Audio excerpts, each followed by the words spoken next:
అల్లుడా, నా శంఖాన్ని తిరిగివ్వు. ఓహో మామయ్య గారు, అప్పుడే వచ్చేసారా? నేను మీ వాసస్థలం వైకుంఠం నుంచి ఇప్పుడేగా వచ్చింది. ఎంత సమయమో కాలేదుగా. అల్లుడు, రాక తప్పలేదు. నా శంఖం కోసం ఇస్తే వెళ్ళిపోతాను. అయితే వెళ్ళకండి. దేంతో ఆడుకుంటూ ఉంటే ఎంతో ఆనందంగా ఉంది తెలుసా? నా శంఖంతో ఆటలా? ఇప్పుడేం చేయాలి? తనని నొప్పించకుండా తీసుకోవాలి. మహాదేవా, తమరికి నా పాంచజన్యం విశిష్టత తెలుసు. తమరి పుత్రుడు దాంతో ఈ విధంగా ఆటలాడటమనేది తనకి తగిన పని కాదు. కనుక తమరే నచ్చ చెప్పి నా శంఖాన్ని ఇప్పించాలి.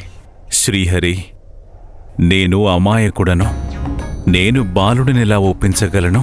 ఒప్పించడంలో తమరు సిద్ధహస్తులు. తమరే బాలుడిని ఒప్పించి తన దగ్గర నుండి శంఖాన్ని తీసుకోండి. శ్రీ గణనాథుని దివ్య చరితాన్ని తెలిపే గొప్ప దృశ్య కావ్యం జయ గణేశ. కాంటిలో స్టూడియోస్లో